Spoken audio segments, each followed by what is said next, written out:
Company যে উপাদানগুলো দিয়ে বানায় আমি কিন্তু চোখে দেখছি না। আমি যেগুলো বানাচ্ছি, আমি র্যাপশিট, ডিওআরবি, সয়াবিন, ভুট্টা, গম, এতে মানে খাবারের মানটা কেমন হচ্ছে আমি কিন্তু নিজেই বুঝতে পারতেছি। তো সেই ইয়েতে আমি ঢাকা থেকে একটা ফিড মেশিন নিয়েছিলাম, কিন্তু ওইখান থেকে আমি 1 কেজি ফিডও বের করতে পারি নাই।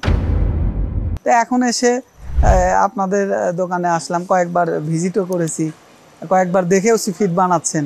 আর এই যে গত 3 দিন ধরে আমি নিজে পরীক্ষা করে আমি স্যাটিসফাই হয়েছি বলেই আপনার ফিডটা নিচ্ছি। তো আমার কাছে মনে হয়েছে যে ফারুক ভাইয়ের কাছে আসলে আপনার ভালো পরামর্শটা পাওয়া যাবে, এবং আপনি সফল উদ্যোক্তা হতে গেলে যা দরকার ফারুক ভাইয়ের কাছে পাওয়া যাবে ইনশাল্লাহ।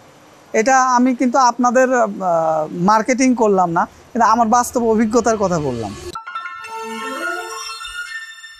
আমি মোহাম্মদ আব্দুল লতিফ, আমার বাসা বগুড়া জেলার নন্দীগ্রাম উপজেলার বুড়োইল ইউনিয়নের পেংহাজারকি গ্রামে।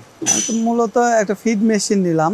আমার নিজের মাছ চাষ আছে, পাশাপাশি আমি মূলত উদ্যোক্তা হিসেবেই ফিড সাপ্লাই দেওয়ার জন্য মেশিনটা কিনলাম।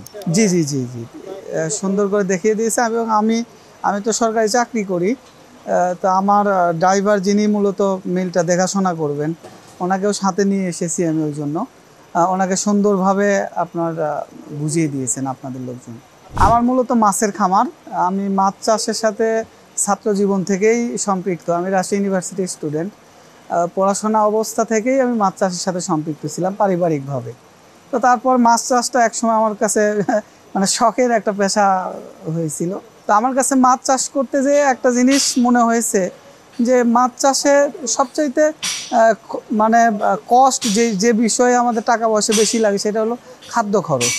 এই খাদ্য খরচটা কিভাবে কমানো যায় এই বিষয়ে আমি প্রায় 6-7 বছর ধরে গবেষণা করতে করতে এই যে ফিড বানানোর আপনার ফিড মেশিন দিয়ে নিজের করব। জি জি আমি নিজেও তো প্রথম দিকে যখন মাছ চাষ করি আমি তো কোম্পানির ফিডই খাওয়াইছি। তো সেক্ষেত্রে দেখা যায় যে ওদের প্রোডাকশন ভালো হলো, কিন্তু কস্টটা আমার এমন বেশি হয়ে যায়, দেখা যায় যে আমার লাভ থাকছে না। যে টাকা লাভ হতো সেটা আমার ফিডেই চলে গেছে, ফিডওয়ালাকে দিতেই চলে গেছে। তো সেক্ষেত্রে আমি চিন্তা করলাম যদি আমি নিজে উদ্যোগ নিয়ে মাছের যে উপাদানগুলো দিয়ে কোম্পানি বানায়, তা আমিও একটু দেখি এই উপাদানগুলো দিয়ে নিজে করতে পারি কিনা। আমার বাড়িতে মিল আছে, আমি মিলে পাউডার খাবারই খাওয়াই, বড় মাছকেও পাউডার খাবার খাওয়াই। তো এতে খাদ্য খরচটা একটু বেশি পড়ে যায়, বলতে খাদ্যটা নষ্ট হয়। তো ভাবলাম তাহলে যদি ফিড মেশিন হয় তাহলে আমার খাদ্য খরচটাও কম লাগবে, পাশাপাশি আমি দেখেছি আমার ওই গুঁড়া খাবারটাতেই যে কোনো কোম্পানির ফিডের চাইতে আমার রেজাল্টটা মানে 10% হলেও ভালো। আবার দেখেন কোম্পানির যে উপাদানগুলো দিয়ে বানায় আমি কিন্তু চোখে দেখছি না। আমি যেগুলো বানাচ্ছি, আমি র্যাপশিট, ডিওআরবি, সয়াবিন, ভুট্টা, গম এবং যে ভিটামিনগুলো আমি দেই এইগুলো তো কোম্পানিও এইগুলোই দেয়, কিন্তু আমি তো দেখছি যে কোনটার পরিমাণ কি দিয়েছি, এতে মানে খাবারের মানটা কেমন হচ্ছে আমি কিন্তু নিজেই বুঝতে পারতেছি। এই জন্য দেখা যায় যে কোম্পানির চাইতে আমার নিজের ফিডের রেজাল্টটা ভালো হচ্ছে। আপনাদের দোকানে আসলাম, কয়েকবার ভিজিটও করেছি, কয়েকবার দেখেওছি ফিড বানাচ্ছেন।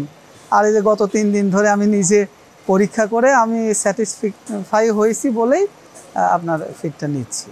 মাছ চাষে আসলে মানে আমার কাছে এখন যেটা মনে হয় যে মাছ চাষে লস বলে কোনো কথা নাই, কিন্তু আমি প্রথম দিকে যখন শুরু করি তখন এই খাবার ম্যানেজমেন্ট, মানে খাবার কতটুকু খাবার দিতে হবে, কোন কোম্পানির খাবারটা ভালো হবে, আবার দেখা যায় এই যে ফিডের দাম বেশি, দেখা যায় তখন আমরা মানে খারাপ কোম্পানির ফিড কিনে খাওয়াচ্ছি, এতে খাবার খরচটাও বেশি হয়ে যাচ্ছে।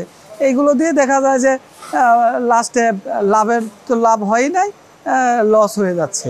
মাছ চাষটা আমি মনে করি এটা একটা শেখার জিনিস। আমার মূলত ভবিষ্যতের আমার ভবিষ্যৎ প্ল্যানিংটা আমি কিন্তু দেখেন আপনাদের কাছ থেকে ছোটো মেশিনটা নিতে যাচ্ছিলাম, 4 রোলারের যে মেশিনটা আপনাদের, কিন্তু আমি ডাবল টাকা দিয়ে কিন্তু আমি বড় মেশিন নিলাম। মূলত আমার ইচ্ছা যেটা, আমার এলাকা বিশেষ করে আমার এলাকার আশেপাশে 2-1টা থানা মিলে আমাদের প্রচুর পুকুর, কিন্তু আমি দেখেছি 2-1জন মাছ চাষে সফল। বেশিরভাগই ওই ফিড কোম্পানির ডিলারদের কাছ থেকে বাকি ফিড নিয়ে লাস্টে যা দেখা যায় যে মাছ চাষে লস খেয়ে যাচ্ছে। তখন আমি চিন্তা করলাম যে আমি যদি কম দামে তাদেরকে সাপ্লাই দিতে পারি, আর খাবারের মানটা যদি কোম্পানির ফিডের মতোই হয়, তাইলে তো অবশ্যই আমার চাষিরা লাভবান হবে। শোরুমে আপনাদের অনেক মেশিন আছে দেখলাম, আপনার ওই 4 মাথা মেশিন, ম্যাজিক মেশিন যেটা, 3 মাথা মেশিন, গ্রাইন্ডার মেশিন। আমার আপনাদের গ্রাইন্ডার মেশিনটা খুব ভালো লাগছে, আমি নেব এর পরবর্তীতে। তারপরে সরিষা ভাঙানোর মেশিন যেটা, কিন্তু আমার এই মেশিনটা, আপনাদের সরিষা ভাঙানোর মেশিনটা অনেক ভালো লাগছে। এবং আমি আমার নিজের কিছু কথা বলি, সেটা হলো আমি এই যে উদ্যোক্তা এসেছি, আমি কিন্তু একজন সরকারি চাকরিজীবী, তো তারপরে আমি উদ্যোক্তা হতে চেয়েছি। এটা হচ্ছে আমার অনেক আগের স্বপ্ন, তো সেই স্বপ্নটাই আমি বাস্তবায়ন করতে যাচ্ছি।